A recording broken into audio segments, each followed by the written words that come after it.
नमस्ते सभी लोगों को स्वागत है पहले टैलेंट स्पॉट के एपिसोड में। तो before we start I will let some of the guys, काफी लोगों को आने की इजाजत दूंगा और हम फेसबुक पे भी लाइव होने वाले हैं, हम यूट्यूब पे भी लाइव होने वाले हैं। So I let that process also start और उसके बाद मैं जरा थोड़ा सा स्टार्ट करता हूँ।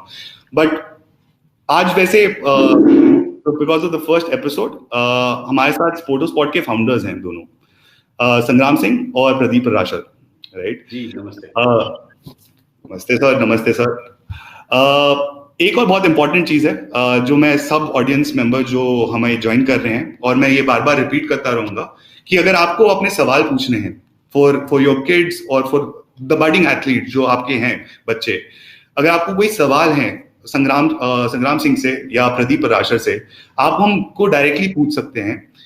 एक व्हाट्सएप ग्रुप है जहां पे आपका सारे क्वेश्चंस लिए जाएंगे और हम वहां पे मॉडरेट कर रहे हैं और हम आपके क्वेश्चंस पूछेंगे यहाँ पे।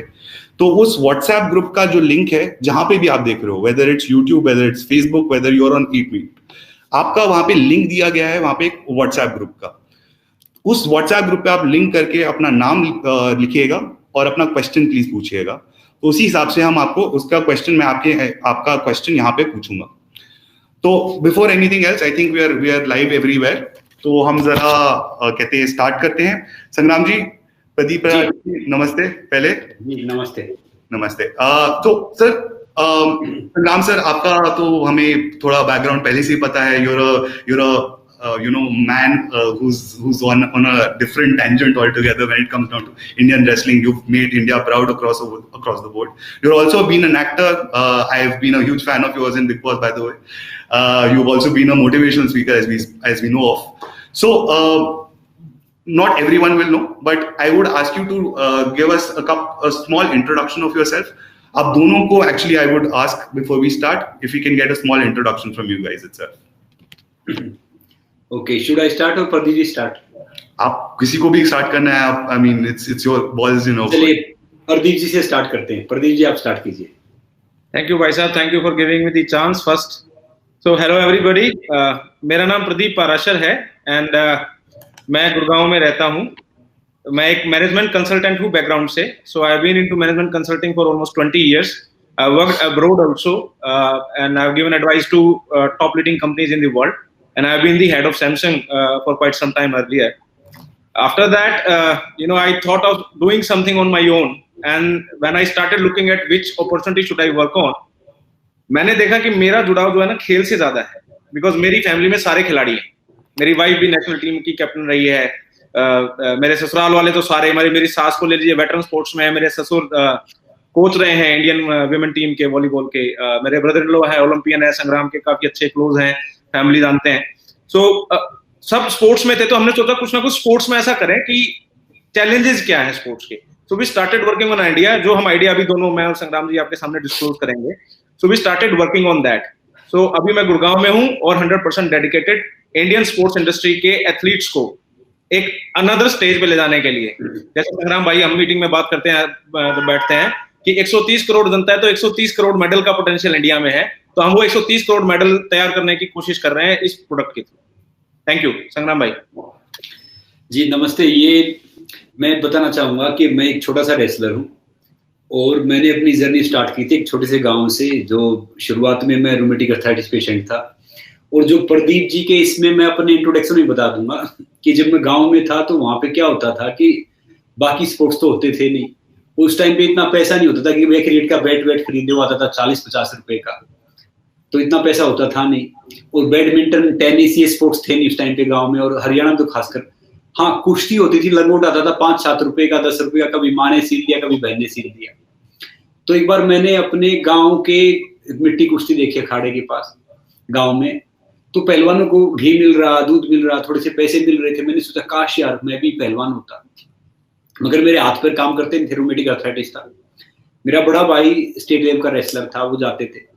तो वहां से ऐसे नॉर्मली जर्नी स्टार्ट की है। पता नहीं था कि पहले कोई स्पोर्ट्स खेलते, तो तब से ये देखा मैंने, तब से ये मौका मिला कि मैं अखाड़े में गया, सब हंसते थे, फैमिली वाले, दूसरे तीसरे सब हंसते थे। तो मैं आप सबको यही कहना चाहूंगा कि भैया इंट्रोडक्शन से पहले कि जब तक दुनिया वाले आपके सपने पे हंस नहीं रहे ना, तो समझ लो आपका सपना छोटा है। उनको हंसने दो, उनको करने दो। तो वहां से मैंने जर्नी स्टार्ट की, मौका मिला, छोटा सा रेसलर बना, इंडिया के लिए खेलने का मौका मिला। फिर तुक्का लगा प्रोफेशनल रेसलिंग में, उसमें तुक्का लगा कॉमनवेल्थ हेवीवेट चैंपियन बना या वर्ल्ड का बेस्ट प्रोफेशनल रेसलर बना। तो बैक टू पॉइंट ही आ जाते हैं कि भैया मुझे अपना टैलेंट पहचानने में पता नहीं सालों लग गए कि मुझे करना क्या है, जाना कहाँ पे है, क्या कुछ होना है। जब प्रदीप जी ने जब मुझे पहली बार बात बोली, देखो मुझे वहां तक पंडित जी मिल गए, गुरु जी मिल गए, सतवीर महाराज जी थे, उन्होंने बता के आप रेसलिंग कर सकते हो, या भाई ने बताया। अब सबके पास पंडित जी थोड़ी है, सबके पास गुरु जी थोड़ी है, सबके पास सारी चीजें थोड़ी हैं। यही एक कारण था जब प्रदीप जी ने मुझे बताया, क्लिक हुआ कि भैया ये इन यूथ को उनके टैलेंट से भी रूबरू करवाएगा, यूथ को एक प्लेटफॉर्म देगा, एस्पायरिंग स्पोर्ट्समैन को एक प्लेटफॉर्म देगा। तो इससे अच्छा कुछ हो ही नहीं सकता। कहते हैं ना, the best living is giving, मैं हमेशा बोलता हूँ। तो इससे कोई बेहतर था नहीं। जब प्रदीप जी ने बोला कि ऐसी ऐसी चीज हम ये स्टार्ट कर रहे हैं, इससे हो सकता है, तो बिल्कुल वो बात सही कह रहे हैं। हमारे में बहुत पोटेंशियल है, जो हमारी ब्रीड है स्ट्रॉन्ग है, सब कुछ है, मगर लैक ऑफ सर्टन हमारी जो फैसिलिटीज हैं या लैक ऑफ सर्टन कुछ हमारी गाइडेंस है, उसके कारण हम रह जाते हैं। मगर अब चाहा तो हम यानी प्रदीप जी और हम मिलके ऐसा जरिया बने कि ढेर सारे बच्चे अपने इंडिया को प्राउड करे, वो कोशिश करे। फिर उसके बाद आया, जर्नी स्टार्ट हो गई, पता नहीं कहाँ से बोलना स्टार्ट किया। पहले चल नहीं पाता था, दौड़ना स्टार्ट किया, रेसलर बना, बोल नहीं पाता था, स्पीकर बना रेसलिंग फेडरेशन ऑफ इंडिया का, या बाकी जगह आर्मी जवान को मोटिवेट करना, या ढेर सारे जो शैक्षणिक संस्थान है वहां पे। तो धीरे धीरे जर्नी जहां से छोटा छोटा कहीं से वो होते हुए रेसलिंग, टीवी, फिल्म, पता नहीं कहाँ कहाँ ले आई। कहते हैं ना कि भैया जब जागो तब सवेरा, मालिक जहाँ लेके जाता है उसी की उसमें जाते हैं। अब हमारा फर्ज है, देखो जिंदगी में दो ही रास्ते हैं। आपका गोल जब तक पूरा नहीं होता ना, तो हार्ड वर्क करो, मेहनत करो, उसको अचीव करो। और अगर वो थोड़ा सा अचीव हो जाता ना, फिर लोगों की मदद करना है जरिया बन। जिंदगी के रास्ते दो ही है। तो अब हमने चाहा है कि भैया हमारा गोल भी अभी बाकी, क्योंकि हमारा गोल ये है कि इंडिया का जो एस्पायरिंग जनरेशन है उसको हम एक ऐसा प्लेटफॉर्म दे, इतना आगे लेके आए कि वो इंडिया को ढेर सारा प्राउड करवाएं। और जो नीडी जो यूथ है हमारा, उसके लिए भी हम एक ऐसा प्लेटफॉर्म क्रिएट कर पाए कि उससे उनको एक वो मिले कि मतलब एक ऐसा मंच मिले कि जिससे वो अपना टैलेंट, अपनी प्रतिभा दिखा पाए और आगे बढ़ पाए। यही एक छोटा सा मौका था। नमस्ते। Thank you so much. Very aspiring words by both Pradeep sir, Sangram sir. Thank you so much for this beautiful introduction, both of you guys. अब मेरे को आपसे एक सिंपल सवाल पूछना है सबसे पहले कि स्पोर्टो स्पॉट्स जब आपने स्टार्ट करने का सोचा, स्पोर्टोस आई मीन इनिशियली जो होल्डिंग कंपनी है, और स्पोर्टो स्पॉट, आपकी इंस्पिरेशन क्या थी और स्पोर्टो स्पॉट है क्या? अगर आप मेरे को ये थोड़ा सा बता दे, ऑडियंस को भी बता दे कि कहते व्हाट इज द बैकग्राउंड जो आप इसका स्टार्ट करना चाहते हैं और स्पोर्टो स्पॉट क्या है, that be brilliant. Pradeep ji. जी मैं बताता हूँ। निश्चय व्हाट हैपेंस कि जब भी कोई काम करे, मैंने हमेशा मैनेजमेंट कंसल्टिंग का जो बैकग्राउंड रहा मेरा, प्रॉब्लम डायग्नोस्टिक का, तो मैंने वो कांसेप्ट हमेशा यूज किया। I been a six sigma expert, so I have used that as well while finding out issues. तो मैंने स्पोर्ट्स इंडस्ट्री को देखा। इंडिया में स्पोर्ट्स इंडस्ट्री का सबसे बड़ा जो चैलेंज है वो ये है कि जब सितारा चमक जाता है एक एथलीट का, उसके बाद ही उसको दुनिया यहाँ पे सलाम करती है। उससे पहले उस एथलीट को कोई जानता नहीं है, और जब तक उस एथलीट की उस एक हजारों में से एक वहां पहुंचा है, बाकी जो 999 या 90,099 जो रह गए, उन लोगों की जो जर्नी थी वो खत्म हो जाती है बिना किसी के जाने कि वो कितने पोटेंशियल वाले एथलीट रहे होंगे। मैं हरिद्वार गया, मैंने लोगों को गंगा में कूदते हुए देखा सिक्का निकालने के लिए। उनकी capacity in terms of swimmer कितनी अच्छी रही होगी, बट वहां से कोई ओलंपिक के लिए जा रहा है? नहीं जा रहा है। गांव में बच्चे एक से एक पहलवान, एक से एक तगड़े पहलवान पड़े हैं, लेकिन उनको शहर में आके प्रोफेशनल रेसलिंग या लीग्स में जाने का मौका कितना मिल पाता है? इसी प्रकार क्रिकेट है और एथलेटिक्स के हैं। ऐसा नहीं है कि सिर्फ मिल्खा सिंह जी हैं, उनके बाद एथलीट्स हमारे पास नहीं है। अभी हिमा दास आई और आए, लेकिन क्या और हैं? बिल्कुल हैं। तो मैंने वो सारा का सारा जब डायग्नोसिस किया तो मुझे इशू समझ में आया कि यहाँ पे सबसे ज्यादा जो स्पोर्ट्समैन अपना करियर छोड़ता है स्पोर्ट्स का, वो छोड़ता है lack of opportunity in terms of funding, कि उसको अपनी नौकरी, रोजमर्रा दिनचर्या जो उसकी है, जो उसको रोटी कपड़ा मकान की जो जरूरत है, उसमें वो फंस जाता है और अपने स्पोर्ट्स करियर को के साथ कॉम्प्रोमाइज कर लेता है और कहीं ना कहीं नौकरी करना शुरू कर देता है। पहला। दूसरा इशू था कि हर स्पोर्ट्समैन को फ्रॉम इनिशियल, जैसे संग्राम भाई भी बता रहे थे कि हर एक को गुरुजी नहीं मिलते, हर एक को एक्चुअल जो रियल पोटेंशियल आइडेंटिफाई करके कि आपका पोटेंशियल क्रिकेट में है और आप खेल रहे हो हॉकी, इस तरह के ऐसे बच्चे बहुत सारे हैं कि जिनको एक्चुअल टैलेंट कहाँ पे जाना चाहिए और कैसे, should they be on accelerated training program. जैसे अपना मैनेजमेंट में होता है कि कोई अच्छा पोटेंशियल का अगर मैनेजमेंट ग्रेजुएट है तो हम उसको एडवांस ट्रेनिंग प्रोग्राम में डाल देते हैं, so that he can start managing his colleagues then and he becomes a manager. So similarly in athletics or in sports industry, there are opportunities for certain athletes, those who can be identified and can be sent for advanced training. वो नहीं होता है। Third is, अगर ये दोनों भी हो जाए तो जब एडवांस ट्रेनिंग की बात आती है वो बहुत कॉस्टली होता है।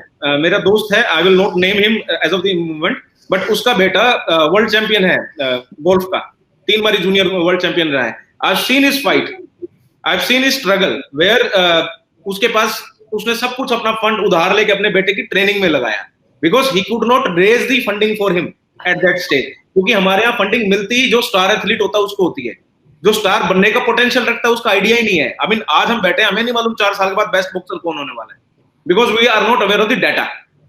That's why investors are also not aware of the data. So I started putting data mining behind the athletes.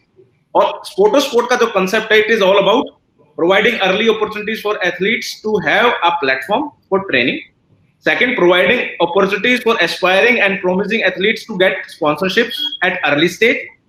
Third, providing opportunities for athletes once again to have investors behind them for long term, so that they can start winning at the early stage without thinking of कि मेरे घर में पैसा कहाँ से आएगा। I'm not talking about Himesh Reshammiya कि तेरे घर में रोटी मैं लाऊंगा, बट आई एम सेइंग कि उसको उसकी ट्रेनिंग के लिए पैसा लेने की जरूरत नहीं पड़ेगी, because he will be capable enough, because we have lots of programmes in India which we could utilise for that. So that is all about sports and sport. Sport is where children और the athletes they can actually create their profile, they can create their overall introduction with videos and with their certificates and everything, and we as a company will start integrating them or introducing them to sports investors and companies at the early stage, so that they are sponsored from very beginning.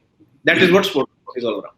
Perfect. बहुत अच्छा sir, बिल्कुल you know, I mean early identification of talent. I think जब कोई आपको कहते हैं वो नहीं कर रहा होता, कोई बैक नहीं कर रहा होता, उस टाइम आप उस पे आ रहे हैं, I think that's a great market. I think उसमें आप यानी काफी आगे बढ़ेंगे फ्रॉम दैट पर्टिकुलर पर्सपेक्टिव। अब मेरा सवाल ये है कि ये आपने स्टार्ट क्यों किया, like where does that come from? आपने एक बड़ा एनालिटिकल आंसर दिया है, फॉर एग्जांपल मैं देता हूँ इसका आंसर, बताया उन्होंने। देखो क्या था कि जैसे प्रदीप जी ने बोला, वो बिल्कुल लॉजिकली पॉइंट बोले उन्होंने, बिल्कुल सही है। अब जो हमने स्पोर्ट्स स्टार्ट किया ना, वो हमने स्पोर्ट्स को देश के लिए खेलने के लिए स्टार्ट नहीं किया। तो हमने स्पोर्ट्स स्टार्ट किया था, इसलिए स्टार्ट किया था कि भैया जॉब मिल जाएगी, छोटा सा एक मतलब वो हो जाएगा कि लाइफ थोड़ी सी सिक्योर हो जाएगी, जॉब का भी भरोसा नहीं था। क्योंकि क्या है, एक जब इंडिया में अब थोड़ा सा फेज चेंज हो गया है, फेज थोड़ा सा आ गया कि स्पोर्ट्स में थोड़े पैसे आ गए। पहले क्या करते थे कि 90-95% स्पोर्ट्स ऐसे स्टार्ट करते थे कि भैया गांव में है, थोड़ा सा एक्सरसाइज कर लो, शरीर अच्छा हो जाएगा, उसके बाद नौकरी लगी, उसके बाद बहन की शादी, भाई की पढ़ाई, ये कर दिया, फिर पॉलिटिक्स, ये जाएगा, वो रहेगा, ये होगा, वो सब करेगा। ऐसे करते करते है ना, हमारा 90 से 95% टैलेंट वेस्ट हो जाता, 2-4-5% मिलता था। देखो जब मैं रेसलिंग में आना तो मेरा क्या होता था, मैं आज आप सबको बता रहा हूँ, मेरा टारगेट पता क्या होता था कि एक बार इंडिया के लिए खेल लो, इंडिया रिप्रेजेंट कर दो, कि भैया जॉब मिल जाएगी, बस ये हो जाएगा कि हाँ लाइफ में कुछ कर लिया। जो सीनियर भी होते थे ना, एक्सरसाइज करते थे, मेहनत करते थे, अरे रहने दे यार, कुछ होना है नहीं। हम जब बाहर भी जाते थे ना, तो पता है कोच क्या करते थे, वो इंग्लिश आती नहीं थी, इंडिया के सारे सिंह, सारे कुमार, सारे शर्मा, सारे ऐसे ही रहते थे अपने, और वो बाउट निकल जाती थी, वो टी शर्ट ले रहे हैं, कुछ खरीद रहा है, कुछ तो सब हो रहा है। तो तब तक हमारा वो डेवलप था ही नहीं कि भैया मेडल जीतना, देश के लिए करना, कि भैया खेल लिए ठीक है, नॉर्मली ठीक है।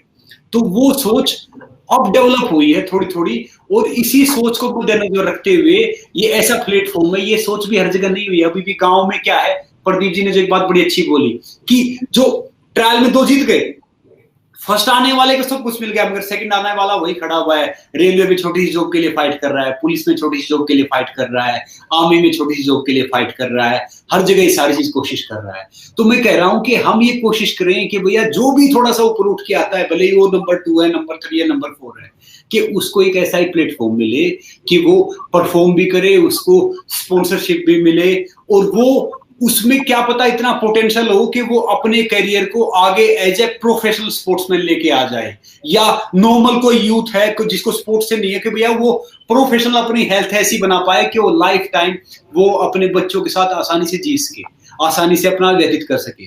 तो ये स्पोर्ट का यही है कि जो मेरे जैसे जो हजार एक छोटे छोटे गांव में थे, उस सबको अपॉर्चुनिटी नहीं मिलती। मैं भी जानता हूँ कि मेरे साथ ढेर सारे बच्चे रेसलिंग करते हैं जो मेरे से बहुत टैलेंटेड थे।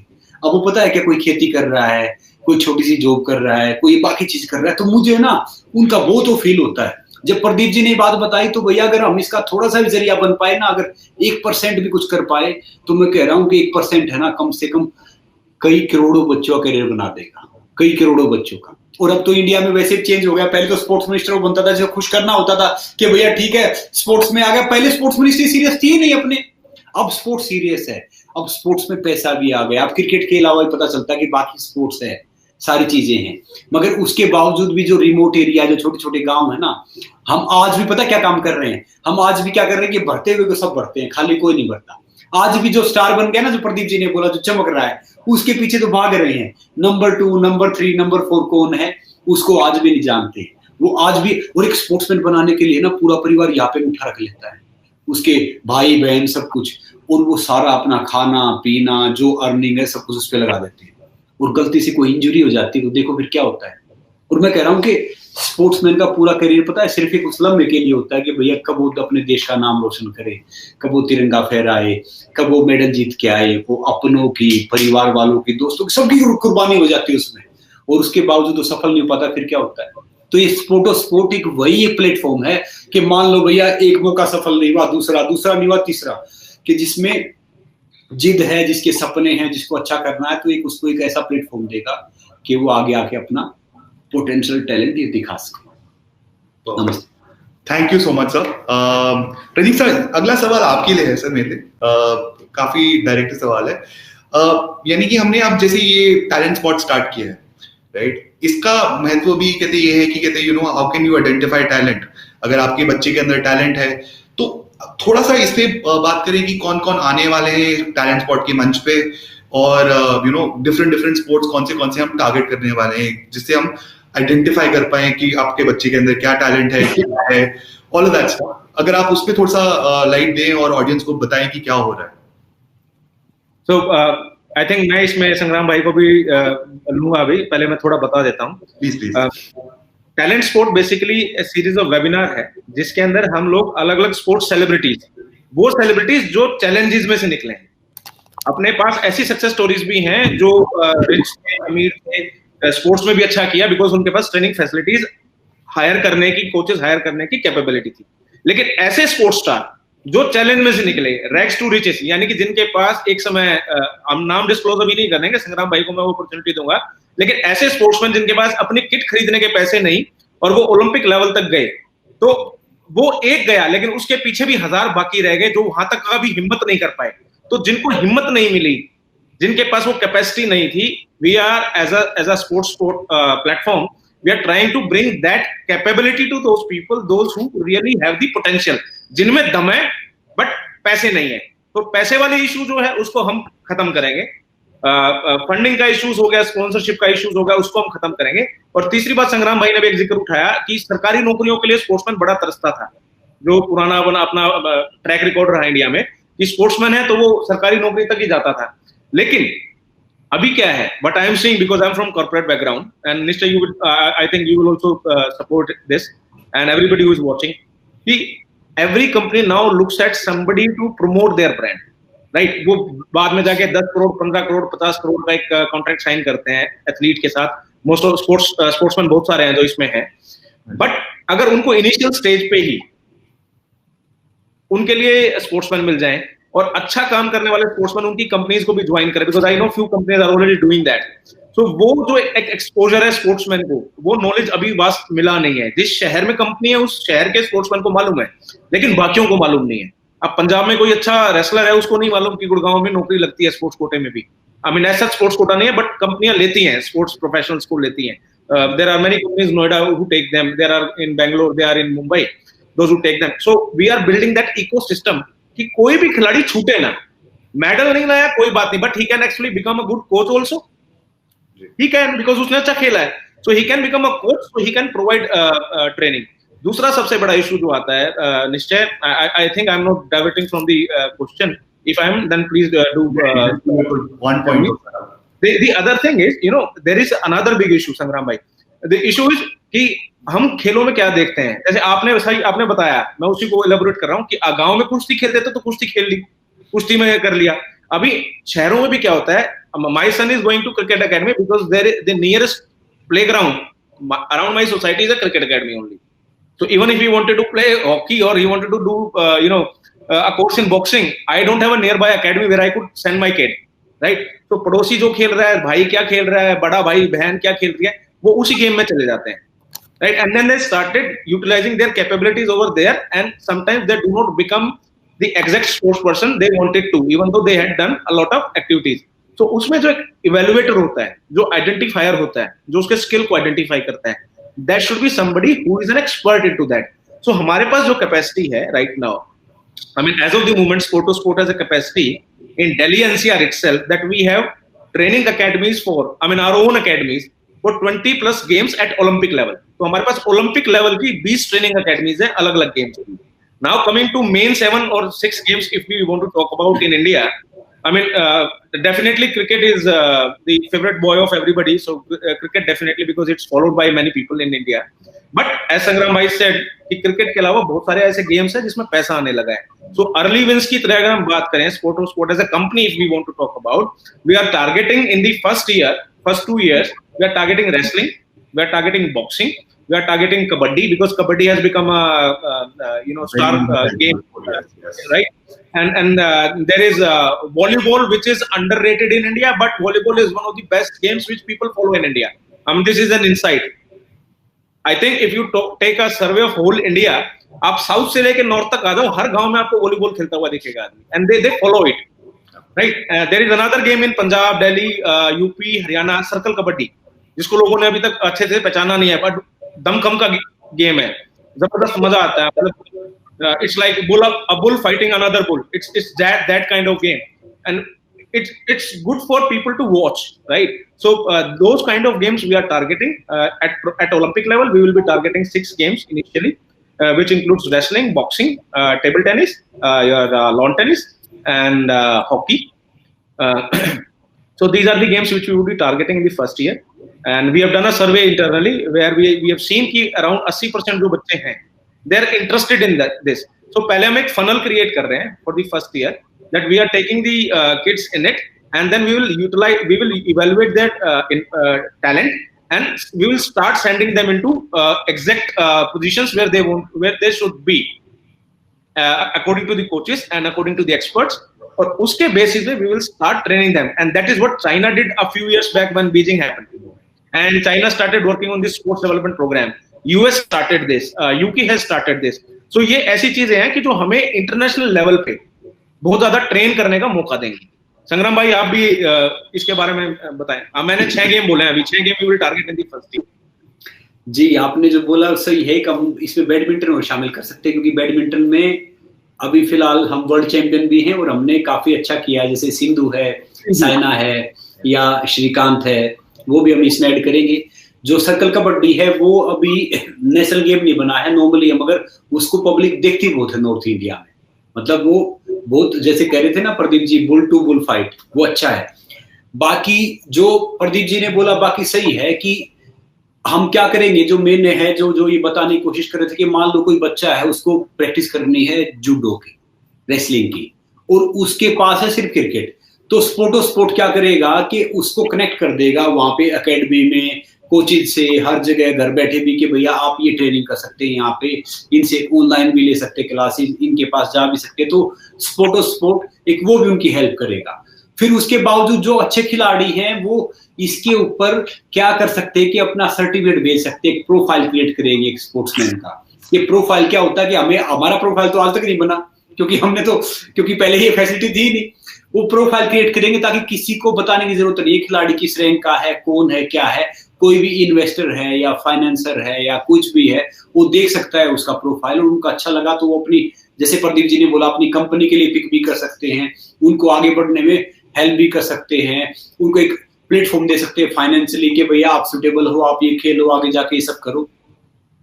फिर जो मेन कंसर्न क्या है कि इंडिया में 90% स्पोर्ट्स पर्सन, 90% आज की डेट तक वो वहां जाके स्पोर्ट्स छोड़ देते हैं जब उनका पीक आने वाला होता है। वो किसी को इंजरी हो जाती है, किसी की फाइनेंशियल प्रॉब्लम हो जाती है, किसी के घर में और कोई ट्रेजेडी हो जाती है, या किसी को छोटी सी जॉब मिल गई, भैया जॉब वालों ने टाइम नहीं दिया और ट्रांसफर वहां कर दिया, या बाकी किसी के साथ कुछ हो गया। तो हम ये चाहेंगे कि भैया वो सब अपना करियर लंबा चलाएं, आगे लेके आए।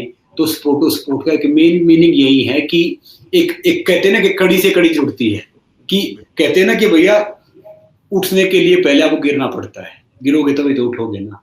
तो स्पोर्ट एक ऐसी कड़ी जोड़ रही है उस स्पोर्ट्स के उसके करियर के लिए और स्पोर्ट्समैन के बीच में, ताकि वो इसका उपयोग कर सके। और हम धीरे धीरे क्या करेंगे कि हम ये एक तरीके से फायदा अपनी सरकार को भी फायदा देंगे इसका, जितना हम डेटा इकट्ठा करेंगे कि भैया आप भी यहाँ पे कर सकते हैं, कंधे से कंधा मिलाए काम करेंगे कि भैया गवर्नमेंट के साथ भी, आम बी टाउन में भी, छोटे छोटे गाँव में भी, हर जगह जितना कर पाए वही कोशिश कर रहे हैं। यही मेन मोटिव है इसका स्पोर्ट का। अच्छा सर, एक और चीज एक पॉइंट और है, संग्राम भाई ने उसको इलेबोरेट किया, थोड़ा पॉइंट आउट किया, and I forgot it, my bad. हमारा एक यूएसपी है इसमें, which we call Dronacharya model. So Dronacharya for Eklavya. तो अभी क्या होता है कि आपको है ना फिजिकल कोचिंग लेनी पड़ती है, तो आपको नियर बाय एकेडमी में जाना पड़ता है।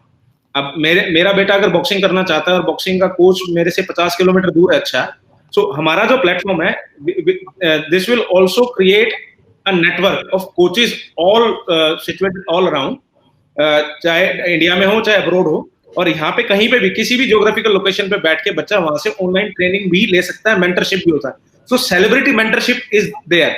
जो सेलिब्रिटी, जो स्पोर्ट्स स्टार है, जो जिन हर्डल से निकला है, सो लर्निंग फ्रॉम एक्सपीरियंस, दूसरे की गलती या दूसरे के फेलियर या दूसरे के सेटबैक को ऑलरेडी वो लर्न कर लेगा, उसे सीखेगा, और वो जो सक्सेस स्टोरीज और जो फेलियर्स है और जो सेटबैक है, वो सब जो मेंटर है वो बच्चे को समझाएगा, so that he does not fall into those traps. So जो सीनियर्स हैं, they will teach their juniors how to become successful in sports at a much greater pace. So that is what we are going to do in sport as well. Sir, talent spot के ऊपर छोटा सा सवाल है आपके लिए, प्रदीप सिंह, संग्राम जी। अभी जैसे हमने स्टार्ट किया है, ये पहला एपिसोड है, और एपिसोड में और कौन कौन आने वाले हैं, और कौन से ऐसे स्पोर्ट्स एथलीट्स हैं जो थोड़ा सा, जो अगर आप नाम हमें बता सकते हैं कि कौन कौन आने वाले हैं आगे उसमें, so that the audience remains engaged, कहते उनको पता चलेगी, कहते हमें it's not just about wrestling, it's about more than wrestling, more other sports also। तो ये कौन कौन लोग आने वाले हैं टैलेंट स्पॉट पे आगे? मैं चाहूंगा कि संग्राम भाई इसका जवाब दें। मुझे नहीं आ रहे। I think he's having some issues regarding voice. आपको आवाज आ रही है? I can't hear you properly, मुझे आवाज नहीं आ रही है। अच्छा, अब आ रही है सर आपको, संग्राम जी आवाज हो रहा है? आप भी बता दीजिए, आप ही रिवील कर दीजिए, आपको भी पता ही है नाम कौन से होने वाले हैं सर। ओके, सो मैं नाम नहीं लूंगा बिकॉज अभी आइटनरी के अंदर वो चेंजेस आते रहेंगे, there are many, but for our viewers, I mean, your all favorite sports star, those who are role models, जिनके ऊपर मूवीज बन चुकी हैं और जो काफी हिट रहे हैं, you name the, think about these sports story, किसी स्पोर्ट्समैन पे बनी हुई या स्पोर्ट्स वुमेन पे बनी हुई, वो सभी आने वाले हैं with in next 5 webinar. You will see। नहीं आ रही मुझे निश्चय और प्रदीप जी की आवाज। सर आपकी आवाज आ रही है, क्लियरली आ रही है हमें, आपको आ रही है हमारी आवाज?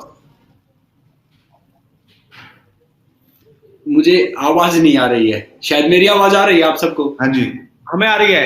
अच्छा, मेरी आ रही है जी। ये थोड़ा सा अनोखा हो गया, बट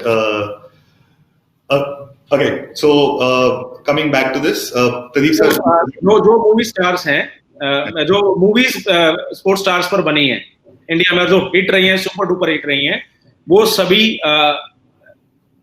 उनके सभी जो एक्चुअल रियल लाइफ हीरो और हीरोइंस थी, जो हमारे मेडल विनर्स हैं, वो सभी हमारे वेबिनार्स में आने वाले हैं, बिकॉज संग्राम भाई has already spoken to them, he is there, will be bringing them, and there are a sports fraternity, we are all there all together, So everybody is going to come as and when our viewers will need them there. But we will soon publish the list also. Understood. Perfect, sir. Look forward to that, sir. जो next part है, मैं आपसे थोड़े से question पूछूंगा. जब संग्राम सिंह जी वापस आ जाएंगे, मैं उनसे भी क्वेश्चन पूछ लूंगा एक दो. मेरा सबसे पहला सवाल था, and I am going agnostic of all the sports which are there, कि ये how can parents motivate their kids to pick a sport and make a career out of it. वो किस तरीके से उनको बोल सकते हैं कि यार ये स्पोर्ट आप चुनिए अपने लिए और उसके करियर बना लीजिए. हाउ कैन जो पेरेंट्स देख रहे हैं उन सब के लिए कैसे वो कर सकते हैं सर? ओके, सी सबसे पहले तो parents should not pick a sport for the kid. सबसे पहला वही इंडिया में जो इशू है, दैट वी ईदर पिक और somebody tells us to do something, कि गेम ये खेल ले. So as a professional platform, you know, we would help them evaluate themselves. हम एक opportunity देंगे for every kid to evaluate their skill sets on the basis of activities which our coaches have, right? So उसमें talent identification हो जाएगा, right? So that is how it should be done, and that's how it is done in other career lanes also. कि आपको अगर acting में जाना है तो आपके screening होती है. जैसे आप आर्मी में जाते हैं तो आपके एनर्जी, आपका फिजिकल टेस्ट होता है, इवैल्यूएशन होता है. इंजीनियरिंग या मेडिकल में जाते हैं तो भी आपके एंट्रेंस टेस्ट होते हैं और उसके बाद एग्जाम होता है, and everything goes. So sport is, अब आ गया आपका बात?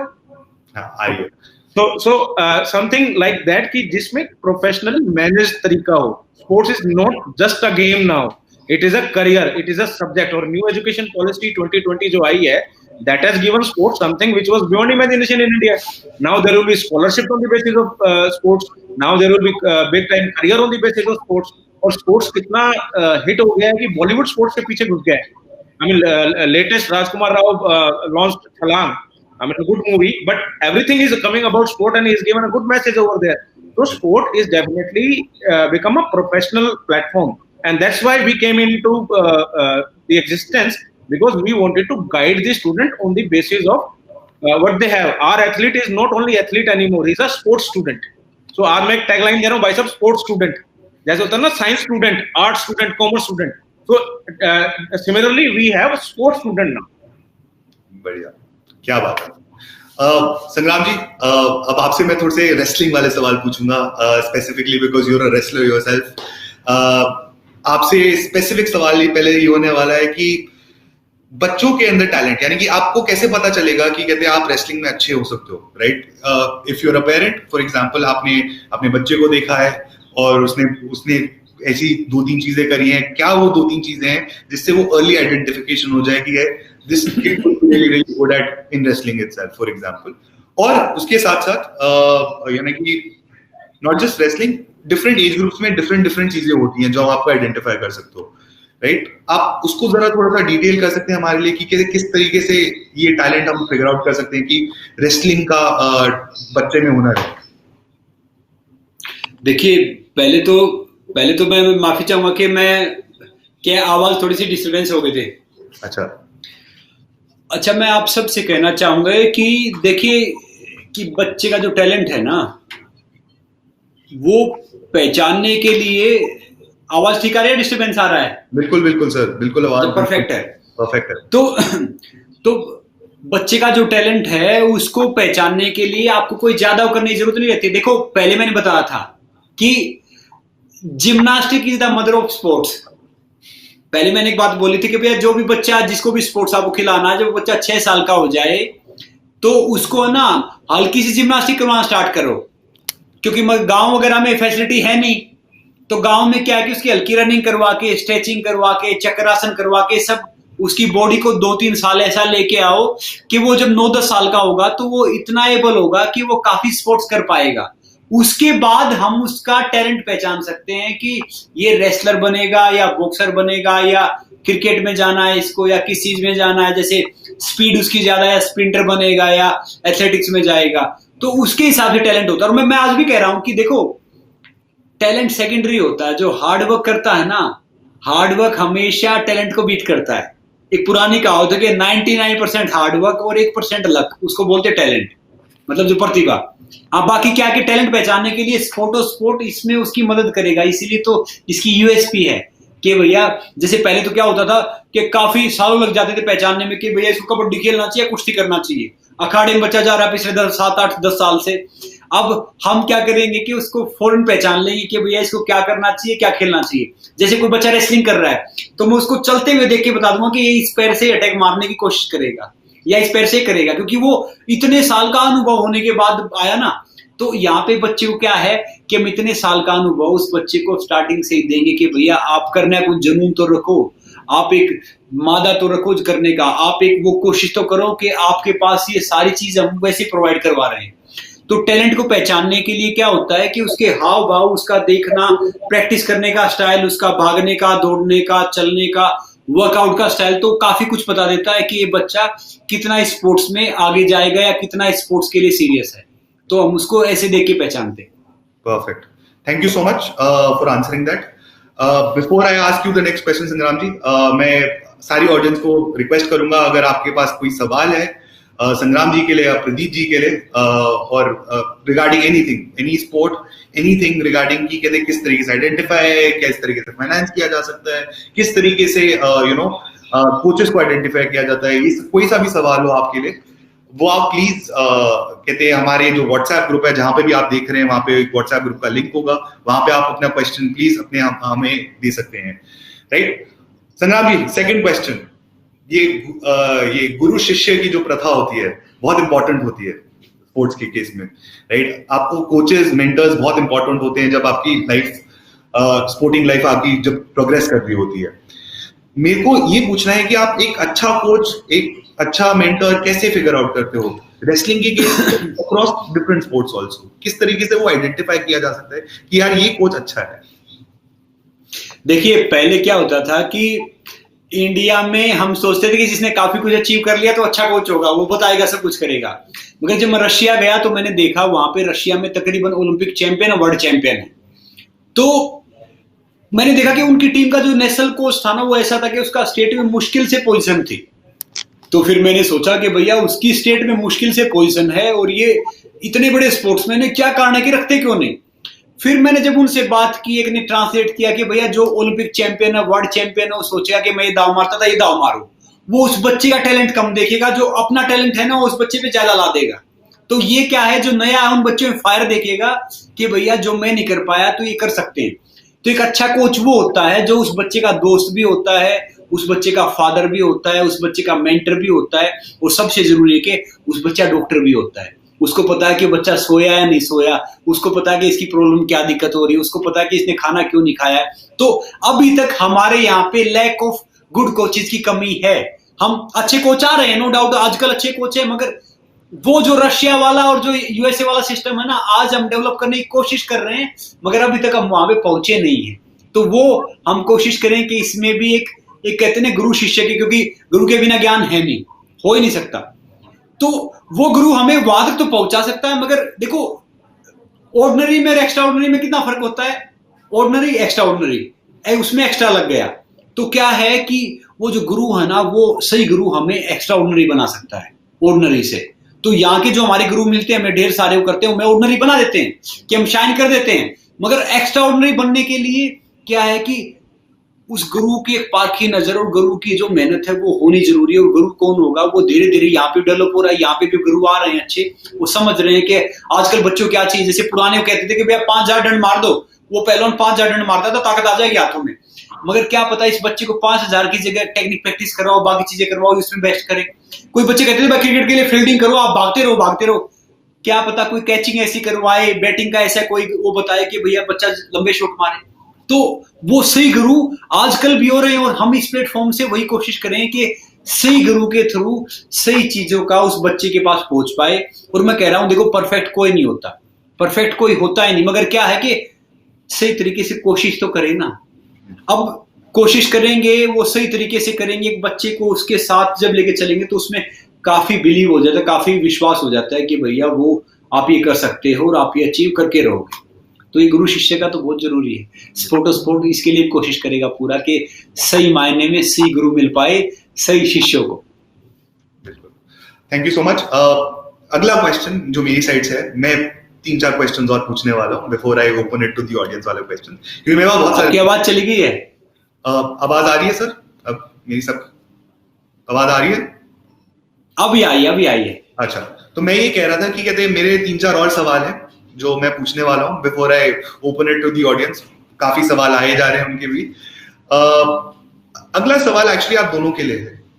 एक अच्छी स्पोर्टिंग फैसिलिटी, एक इंस्टीट्यूट को क्या कैरेक्टरिस्टिक क्या होता है, चरित्र क्या होता है कि ये अच्छी एक ट्रेनिंग इंस्टीट्यूट है या ये एक अच्छी फैसिलिटी है, क्या क्या चीजें वहां पे ऐसी प्रोवाइड करनी जानी चाहिए जहां पे ये आप बोल सकते हो ये it's a great training institute. Pradeep sir, संग्राम जी, आपके लिए। आई थिंक संग्राम भाई जवाब दें उसका। मैं इसका बताऊंगा, क्योंकि जी एक अच्छे इंस्टीट्यूट के लिए मेरे हिसाब से सबसे पहले तो वहां पे हाइजीन लेवल जरूर होना चाहिए कि भैया वहां पे साफ सफाई है, और दूसरा वहां पे बेसिक प्रैक्टिस के लिए सारी फैसिलिटीज हैं। मैं ये नहीं कह रहा कि भैया आप वहां पे बिल्कुल टॉप क्लास हो कर दो, मगर एक अच्छे उसके लिए वहां पे आपके पास बेसिक फैसिलिटी है, वार्म अप से लेके आपका जो भी स्पोर्ट्स है उसका स्पोर्ट्स एरिना से लेके इन सब से लेके, और दूसरा हाइजीन लेवल अच्छे होने चाहिए, दूसरा उसके वॉशरूम क्लीन होने चाहिए। हम देखते हैं इंडिया में क्या होता था कि हम स्टेडियम में, बड़े बड़े स्टेडियम में देखते थे कि हिम्मत नहीं होती थी वॉशरूम जाने की या बाकी करने की। और दूसरा क्या है कि मेल और फीमेल के लिए डिफरेंट चेंजिंग रूम होने चाहिए। जो पहले अपने क्या होते थे कि यहाँ पे वो सब कुछ बनाते थे, वॉशरूम बना दिया, सब कुछ बना दिया, मगर वहां पे चेंजिंग रूम अभी तक नहीं होते थे, अब जाके डेवलप हुए हैं।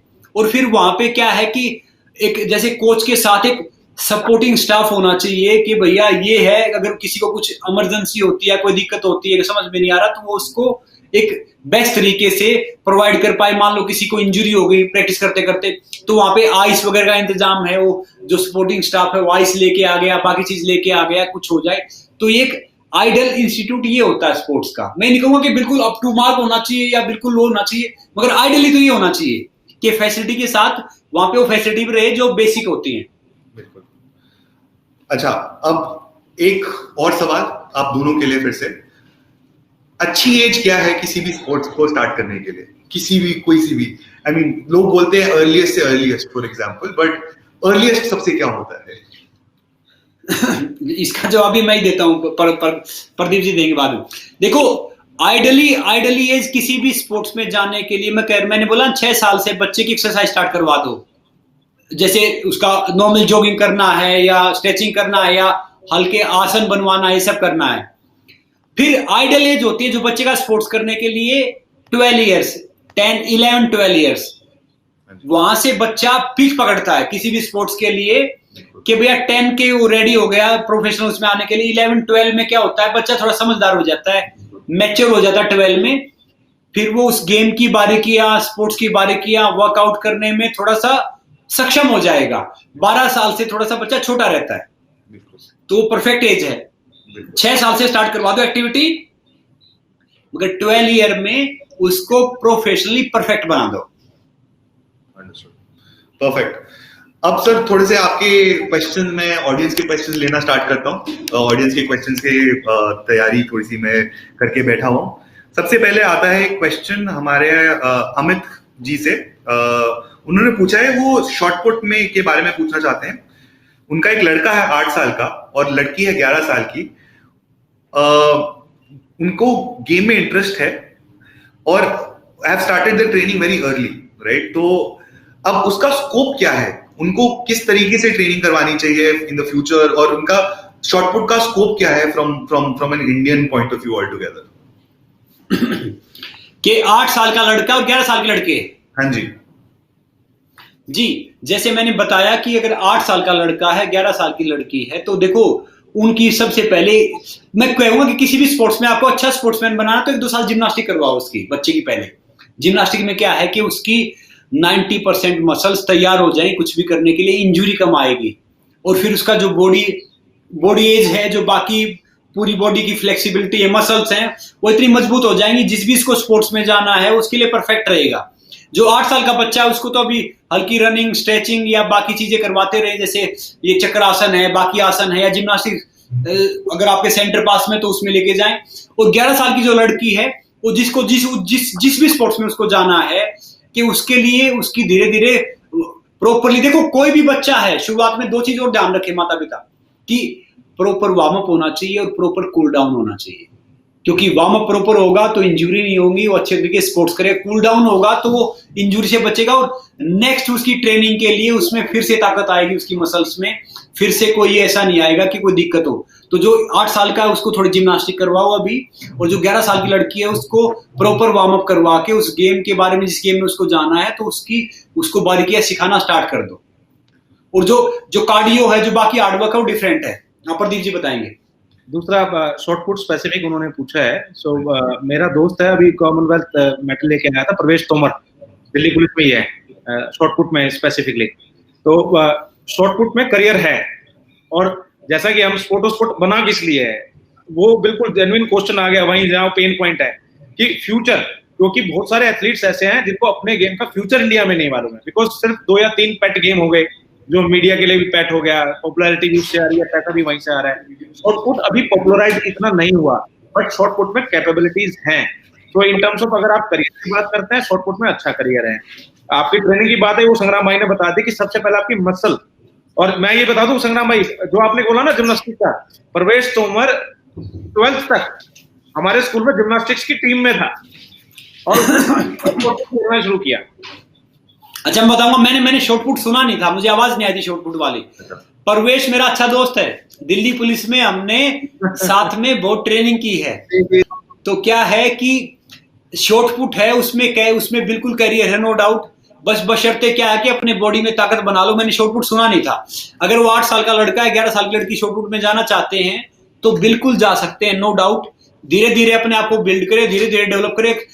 शक्ति सिंह जी होते थे, वो शॉर्टपुट में कितने आगे गए, एशिया से लेके उन्होंने हर मेडल जीते। बस ये है, जो भी ओलंपिक स्पोर्ट्स है सब में पोटेंशियल है, सब में सारी चीजें हैं। और मैं कह रहा हूं कि इंडिविजुअली जो स्पोर्ट्स होता है ना, उसमें ज्यादा अपॉर्चुनिटी होती है।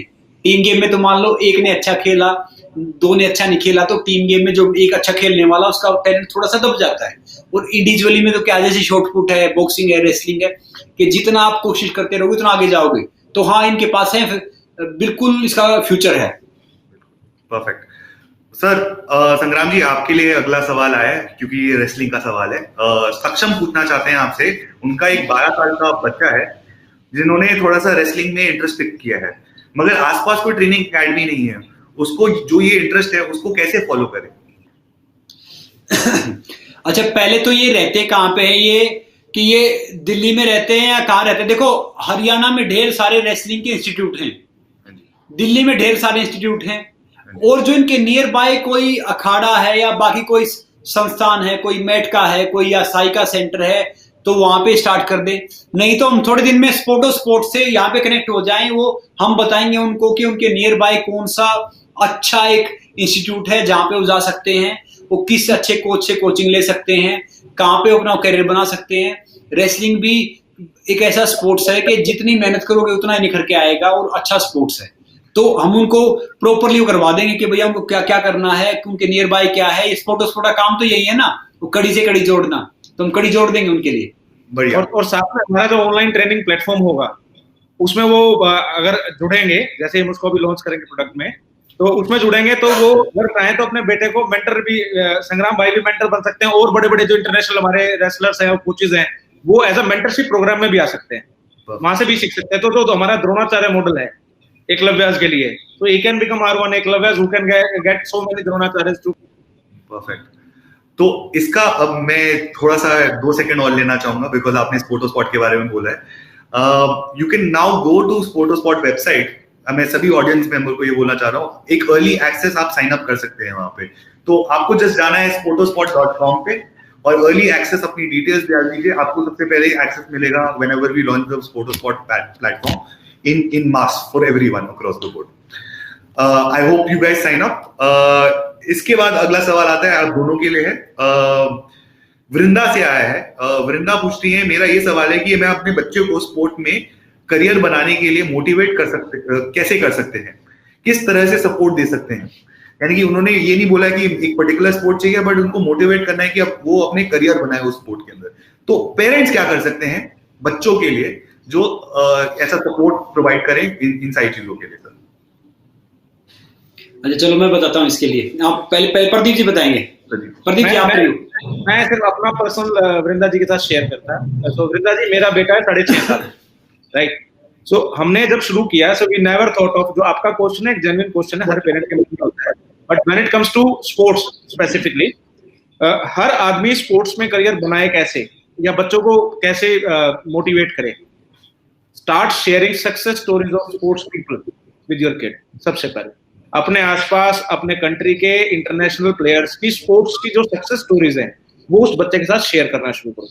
मेरा बेटा कभी दंगल मूवी देखता है, कभी सुल्तान देखता है, कभी मिल्खा सिंह देखता है, कभी छलांग देखता है, because he is fascinated about those sportsman, and वो पूछता है ये कौन थे, तो मैं उसको एक्टर तो बताता ही बताता हूँ, I tell him about original कौन हीरो है, कि मिल्खा सिंह ओरिजिनल कौन है। तो आज मेरा बेटा ये जानता है मिल्खा सिंह 95 इयर्स के हैं, उनका बर्थडे था कल, और he wanted to wish him, और वो उन जैसा बनना चाहता, तो वो सुबह 6 बजे अभी भी दौड़ने जाता है।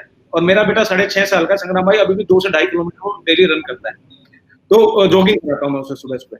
रीजन भी सुवृंदा जी, मोटिवेट करने के लिए आप जैसे अपने घर में बताते हैं फलाना आपका रिश्तेदार डॉक्टर है, वो IAS है, वो IPS है, वो इंजीनियर है, वो IIT में गया, वो इंग्लैंड में सॉफ्टवेयर इंजीनियर है, कंसल्टेंट है, ऐसे ही आप अपने आसपास ये भी बताएं ये स्पोर्ट्समैन है, ये स्पोर्ट्समैन इस वजह से और इस मेहनत से बना। आप उसको MS धोनी दिखाएं, MS धोनी की स्टोरी सुनाए, संग्राम की स्टोरी सुनाए। संग्राम की तो रियल लाइफ एक, I think it's one of the miracles which India had, कि a boy from village with arthritis and became one of the biggest wrestler in the world, most famous and most professional wrestler.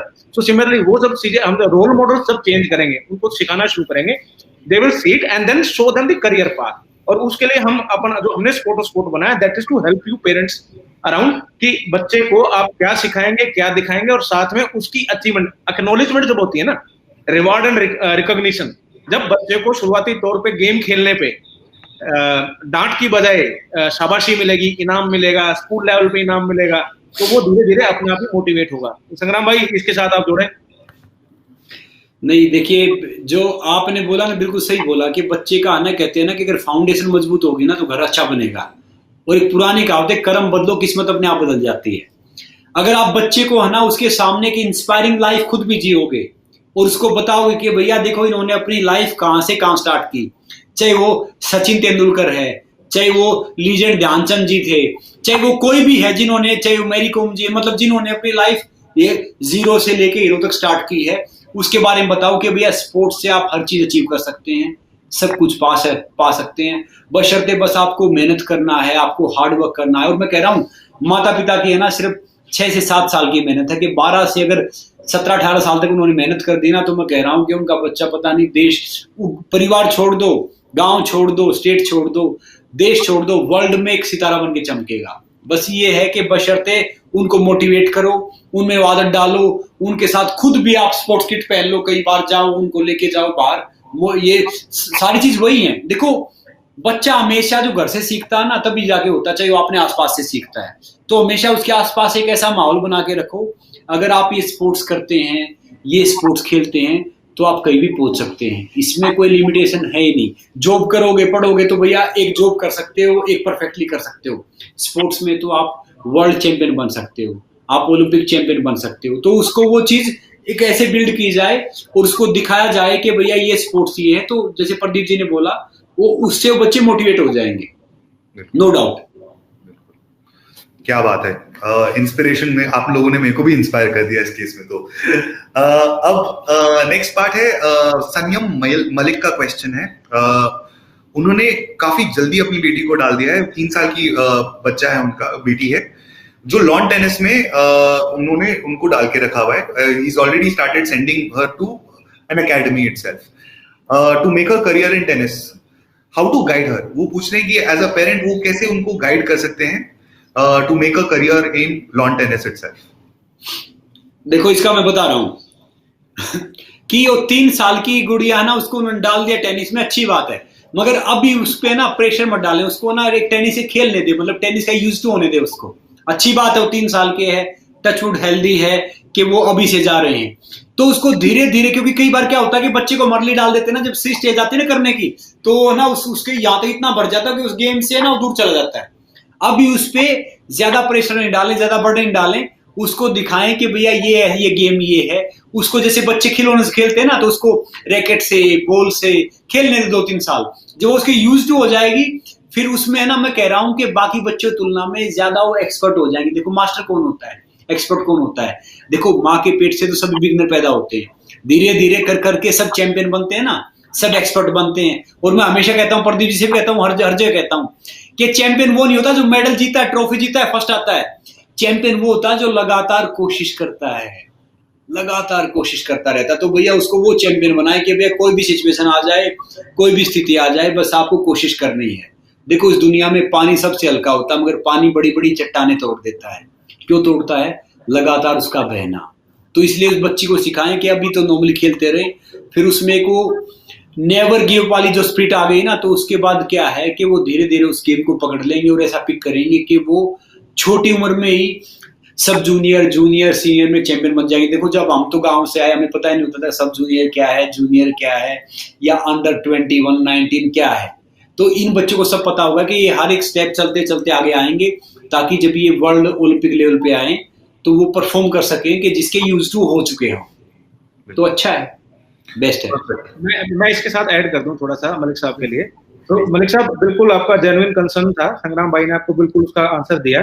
साथ में sport इसी लिए बना है ताकि आप जैसे जो पेरेंट्स हैं जो अर्ली स्टेज बच्चों को डाल रहे हैं, तो जो मैंने जिक्र किया था ऑनलाइन मेंटरशिप प्रोग्राम का, ऑनलाइन कोचिंग का जो हमने जिक्र किया कि छोटे बच्चे जब एकेडमी में, तो जाहिर है बहुत अच्छी बात आपके पास एकेडमी है। एट द सेम टाइम आपको अगर एक्सपर्ट एडवाइस चाहिए, आपको अगर एक्सपर्ट मेंटरिंग चाहिए, तो वो जब हमारा अभी लॉन्च होगा प्रोडक्ट 1-1.5 महीने बाद, उस समय आप अभी अर्ली एक्सेस अपना ले लीजिए साइन अप करके, and you will start getting those information around कि कौन कोच है, कौन क्या इंस्ट्रक्शंस दे रहे हैं, और साथ में आपका 2 वे फीडबैक मूवमेंट प्रोग्राम भी है उसके अंदर। और इसके अलावा आपको टूर्नामेंट्स की, जैसे संग्राम भाई ने बोला मालूम नहीं होता था जूनियर, सब जूनियर कब होगा, तो एक एडवांस कैलेंडर भी आ जाएगा। क्योंकि संग्राम भाई ने बहुत बड़ी बात उठाई थी, वो बात थी कि जब अर्ली स्टेज आप बच्चे को डालते हो ना, तो 11-12 साल की उम्र आते आते स्पोर्ट्समैन के अंदर वियर टियर बहुत बढ़ जाता है। वो वियर टियर ना बढ़े, वो भी हमें ध्यान में रखना है। छोटे बच्चे के साथ लॉन टेनिस एक हैवी इक्विपमेंट गेम है, उसका जो रैकेट है हैवी होता है, तो you need good risk for that, you need good potential in terms of like आपका जो स्टैमिना है शॉर्ट रेसेस, क्योंकि आपको कोर्ट यार्ड में दौड़ना होता है, आपकी जो मूवमेंट्स हैं वो ज्यादा जरूरी है। तो अगेन संग्राम भाई वाली एडवाइस, जिम्नास्टिक्स बहुत जरूरी है, क्योंकि आपको कोर्ट से दूसरे कोर्ट के हिस्से तक जाना, बैक स्लिंग मारना, वो सारे काम इसमें जिम्नास्टिक्स में, आई मीन लॉन टेनिस में बहुत होते हैं। सो आप अर्ली स्टेज उसको जरूर let her enjoy the equipment, at the same time आप you start getting the professional information and guidance from our platform which will provide, and you will see that if you sign up. बिल्कुल perfect. अब एक बिल्कुल सवाल आया रोहतक से, नाम उनका पता नहीं चला है, उन्होंने नाम डाला नहीं था, बट रोहतक से सवाल आया कि उनका लड़का अभी 16 साल का हुआ है और जिम जाने की बड़ी जिद करता है, राइट, वो जिद्दी है वो जिम जाने के लिए, लेकिन मैं उसको कुश्ती में डालना चाहता हूँ। कुश्ती के अंदर स्कोप क्या है, इनके अंदर स्कोप क्या है, अगर आप वो बता सकते हैं, और कैसे करें? कुश्ती में तो इतना स्कोप, मेडल टीम गेम के बाद कुश्ती में ही जीते हैं, क्योंकि क्या है कि कुश्ती में हमने पहला इंडिविजुअल मेडल जीता 1952 में, केडी जाधव साहब ने मेडल जीता।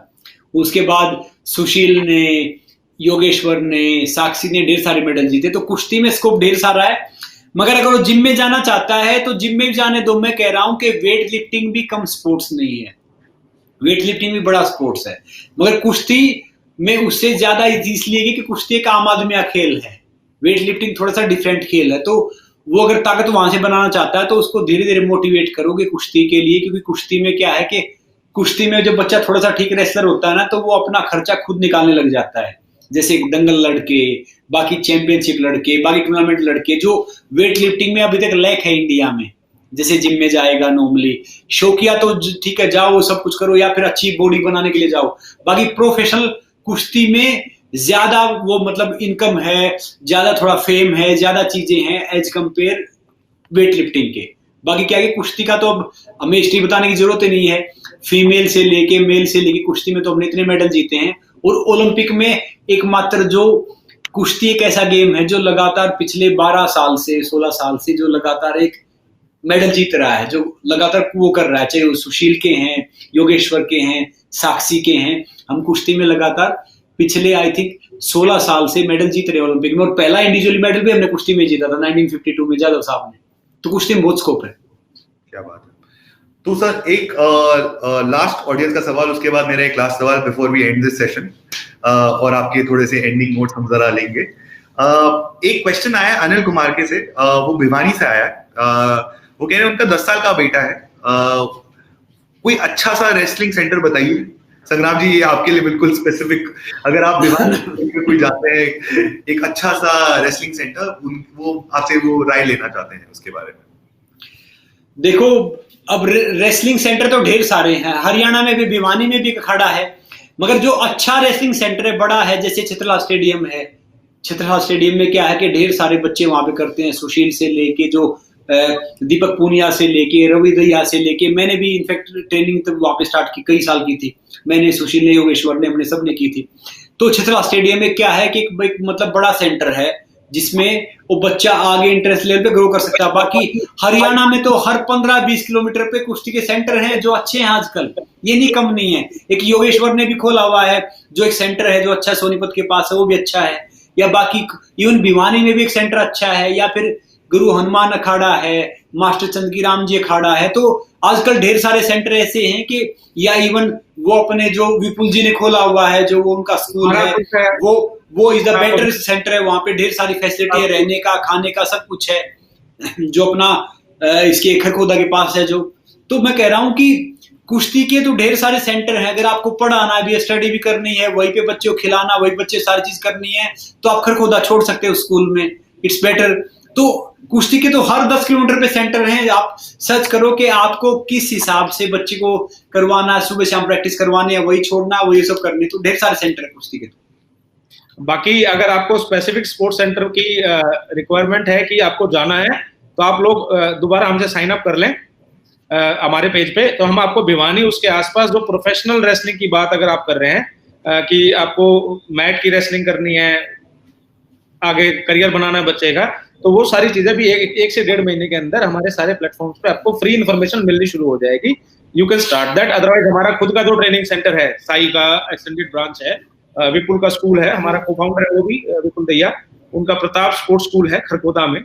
191 प्लस इंटरनेशनल मेडल्स हैं उसके वहां पे हैं, 30 के करीब फैसिलिटीज है अंदर, 50 एकड़ के अंदर स्कूल है। सो आप वहां पे चाहे तो वहां पे भी हम आपकी हेल्प कर सकते हैं। परफेक्ट। जस्ट इन केस अगर आपको ये सारी चीजों का एक्सेस चाहिए, Sportospot is the place to be eight.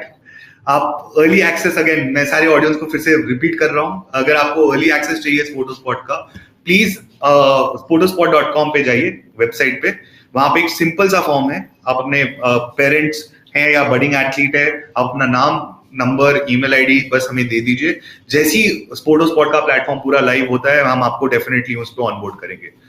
तो थैंक यू सो मच संग्राम जी, प्रदीप जी, ऑडियंस के क्वेश्चंस आपने बड़े अच्छी तरीके से आंसर करे। आप दोनों के लिए आई थिंक एक लास्ट इंपॉर्टेंट क्वेश्चन है।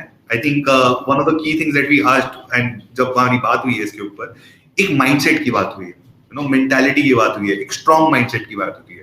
तो ये स्ट्रॉन्ग माइंडसेट स्पोर्ट्स पर्सन का क्या होता है सर? वो किस तरीके से अपने आप को डेवलप करना चाहिए उस माइंडसेट के लिए? वो किस तरीके से आपको कहते हैं अपने आप को रखना चाहिए उस केस में? आप दोनों के लिए मेरा सवाल है, एंड आई होप कि आई मीन ये थोड़ा सा सेंस बनाया होगा इस क्वेश्चन में। तो ये आपका सवाल, शुरुआत की 2 लाइन समझ में नहीं आई मुझे, क्योंकि ये आवाज मुझे कट-कट के आ रही है। सॉरी, मैं ये बोल रहा था कि एक माइंडसेट जो आप बात कर रहे थे, यानी कि एक स्पोर्ट्स का एक माइंडसेट होता है, एक चैंपियन माइंडसेट होता है, राइट? वो माइंडसेट को कैसे डेवलप किया जाता है एक स्पोर्ट्स पर्सन के अंदर? अच्छा, देखिए, चैंपियन माइंडसेट क्या है कि धीरे धीरे, पहले आप कहते हैं ना कि हजारों मील के सफर की शुरुआत एक छोटे से कदम से होती है। पहले आप उसमें आना स्टार्ट करो, फिर धीरे धीरे प्रैक्टिस करना स्टार्ट करो, फिर वो एटीट्यूड धीरे धीरे अपने आप डेवलप होगा। देखो, मैंने कोशिश की, फेल हुआ, फिर कोशिश की, फिर फेल हुआ, फिर से कोशिश की, फिर से फेल हुआ, मगर बेहतर फेल हुआ। पहले डिफरेंस ये था, फिर डिफरेंस ये था, फिर कोशिश की तो फिर पास हुआ। तो क्या है कि वो चैंपियन वाला माइंडसेट क्या है, चैंपियन वाला एटीट्यूड क्या है कि उससे पहले आप एक स्पोर्ट्समैन स्पिरिट लेके आओ। स्पोर्ट्समैन स्पिरिट क्या होती है कि किसी भी हालत में हमें गिव अप नहीं करना है, हार नहीं मानना है।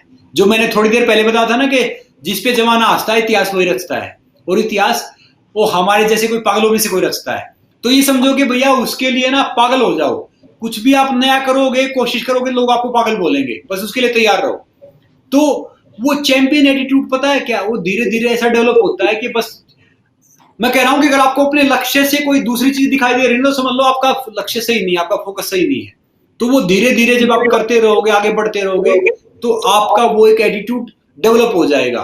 और फिर भी जो नए एस्पायरिंग बच्चे हैं उनके लिए मैं इस प्लेटफॉर्म पे ढेर सारे वीडियो डालूंगा कि भैया माइंड फोकस कैसे करें, चैंपियन कैसे बने, एटीट्यूड कैसे बनाएं, क्योंकि अभी ये शॉर्ट टाइम है।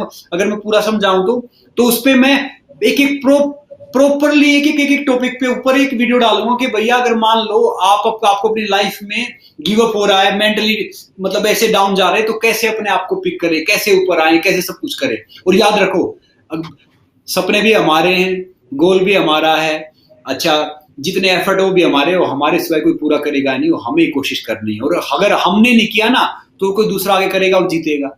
तो बस कोशिश करो कि हार और जीत में, देखो अपने इंडिया में क्या होता था, मैं आज समझाता हूं कि भैया पहले क्या होता था। जैसे मैं किसी से मिलता हूं, बोलता हूं कि भैया हम 7 सीढ़ियां चढ़ जाते हैं और जो लास्ट की 3 होती है ना, वापिस आते हैं तो 7 उतरते हैं, ऊपर चढ़ने में सिर्फ 3 जाना पड़ता है। तो मैं उन सब बच्चों को समझाता हूँ कि भैया 7 चढ़ गए, अब 3 पे और मेहनत करो तो आप ऊपर पहुंच जाओगे, चैंपियन बन जाओगे। तो धीरे धीरे जब आप ये करते रहोगे ना, एक पुरानी कहावत है कि practice makes a perfect person. तो जब आप ये करते रहोगे तो धीरे धीरे आपका चैंपियन वाला एटीट्यूड और ये सब डेवलप हो ही जाएगा।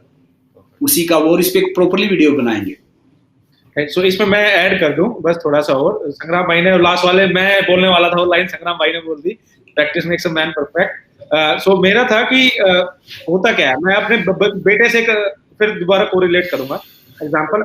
जब उसको हम खिलाने ले जाते हैं कहीं इवेंट में, जब वो जाता है साथ में, तो वो हर बार क्या कहता है, अगर मैं हार गया तो ये क्वेश्चन। तो माइंडसेट चैंपियन का कैसे बनता है, व्हाट आई डू और what my wife does with him is कि तुझे मजा आ रहा है खेलने में, हाँ, forget about winning, forget about losing, go enjoy your game, play it, don't feel it in terms of don't fear it, feel it, play it, love it. जब आप वो करना शुरू कर दोगे, उसके बाद आता है जो संग्राम भाई ने बताया, मैं और थोड़ा ऐड कर रहा हूं उस पर, कि हर बारी जो फेलियर होता है ना, वो आपको सक्सेस के और ज्यादा नजदीक ले जाता है। जितना फेल हो जाओगे उतना आगे जाते जाओगे, बशर्ते कि संग्राम भाई वाली बात कि 7 सीढ़ी नीचे उतरनी है, वो डिसीजन है, या 3 सीढ़ी ऊपर चढ़ना है। तो अगर हमें 3 सीढ़ी ऊपर माइंडसेट बना गए हैं, तो nobody is going to stop us from getting this success which we deserve and which we want and which we have dreamed of. अगर 7 सीढ़ी नीचे उतरना है तो वो माइंडसेट बदलेगा कौन?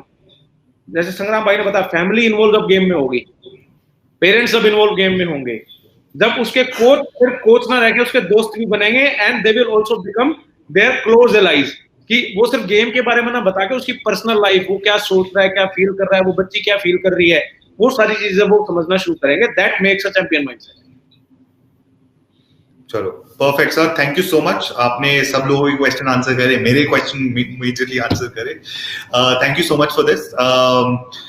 मैं आपसे कहते एक क्लोजिंग रिमार्क्स मांगने की कोशिश करूंगा। आप जो भी आपको लग रहा है, मन में बात है, आप बोलना चाहते हैं, please, I mean this is the time to do it.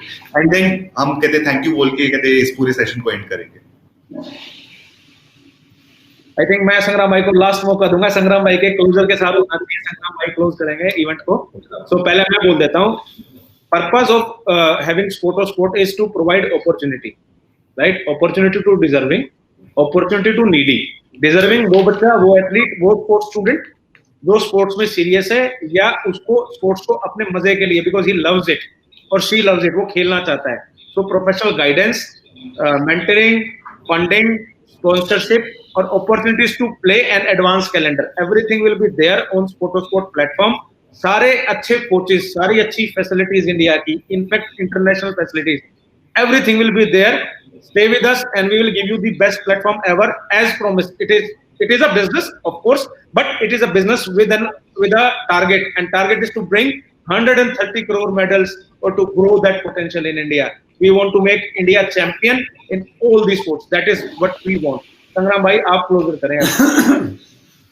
देखिए प्रदीप जी ने, जो प्रदीप भाई साहब ने बोला वो बिल्कुल परफेक्ट बोला उस तरीके से, मगर मैं आप सबसे कहना चाहूंगा, फैमिली से और सारे बच्चों से, कि भैया पहले है ना आप अपने से प्यार करो, अपने दोस्त बन जाओ।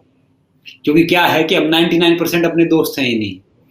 अपने दोस्त बनना यानी आप अपना ख्याल रखो, आप हेल्दी रहो, आप अच्छी चीज करो, फिर आप सेकंड क्या है कि जब आप अपने दोस्त बन जाओगे फिर आप स्पोर्ट्स के भी दोस्त बनोगे, फैमिली के दोस्त बनोगे, सब दोस्तों के दोस्त बनोगे, अपनी कंट्री के भी दोस्त बनोगे, उसको भी आगे लेके जाओगे। तो क्या है कि पहले प्यार करो आप अपने आप से, फिर स्पोर्ट्स से प्यार करो। और मैं फैमिली वालों से कहना चाह रहा हूँ कि अगर आपको बच्चा स्पोर्ट्स में डालना है, बनाना है, सारी चीज करनी है, तो आप उसको है ना इम्पोर्टेंट समझाओ। वो कहते हैं कि जब मैंने पहले ही बोला है, बताया है कि भैया जब तक आप उसको वो चीज मोटिवेट नहीं करोगे, पुश नहीं करोगे कि भैया आगे कैसे पढ़ना है या आगे कैसे लेके आना है, थोड़ा सा बिगिनिंग स्टेज उसको ले आओ, बाकी उसकी मदद तो फिर हम कर ही देंगे। तो एक पुरानी कहावत, अगर आसमान में उड़ना ना तो पहले जमीन पे भागना पड़ता है। चाहे एरोप्लेन देख लो, क्योंकि सीधा जब आसमान में उड़ता है ना तो फिर वो जल्दी गिर जाता है, लिमिटेड उड़ पाता है। तो इसलिए पहले है ना आप जिस भी स्पोर्ट्स में जाना है, जिसमें भी आपको करना है, पहले आप जो माता पिता सारे, मैं उनसे कह रहा हूं कि आपका बहुत क्रूशल रोल है कि उस बच्चे को 3, 4, 5, 6 साल तक ऐसा डेवलप करो कि उसकी बॉडी को एक आइडल टेम्पल बना दो कि भैया उसको तो जागे सोए कुछ भी करे, कि भैया उसको हेल्दी रखो और उसको एक स्पोर्ट्स इन्वायरमेंट दो, जो आजकल बहुत लैक हो गया है। तो वो दो, फिर आगे जाके फिर वो काम हमारा तब से स्टार्ट होगा, जो प्रदीप जी ने बताया सारी चीजें की। क्योंकि क्या है ना कि शुरुआत तो करनी पड़ेगी। और मैं अब भी कह रहा हूं कि भैया you don't need anyone to approve yourself, कि भैया आपको है ना आप अपने आप में रहो, अपने में बिलीव करो। देखो आज मैं एक छोटी सी बात बता के अंत कर रहा हूं। हिरण 90 किलोमीटर प्रति घंटे रफ्तार से भागता है और शेर 50 किलोमीटर प्रति घंटे रफ्तार से भागता है, मगर उसके बावजूद शेर उसका शिकार कैसे कर लेता है? क्योंकि हिरण को है ना अपने पे भरोसा रहता है, वो पीछे मुड़ के देखता है फिर भागता है, उसके मन में डर रहता है। शेर के मन में कोई डर नहीं रहता। तो भैया बस जिंदगी में जो आपने कदम रख दिया ना, पीछे मुड़ मुड़ के मत देखो। कदम बार बार पलटने वाले है ना इतिहास नहीं रचते, इतिहास वही रचते हैं जो बिल्कुल डेडिकेट होते हैं, पागल होते हैं। तो वो है ना वो शेर बनो, वो हिरण मत बनो। बस जो आपने सोच लिया ना कि स्पोर्ट्स करना है, ठानना है, तो बस करना है। बाकी आप सबकी मदद के लिए हम जरिया बन के खड़े हैं। नमस्ते। नमस्ते। Thank you so much sir. ये क्या मस्त लाइन है जिससे हम ये पूरा वेबिनार एंड कर रहे हैं। But thank you so much. Thank you Pradeep ji, thank you Sangram ji for coming on to the time bit and explaining everything about sports. Thank you so much.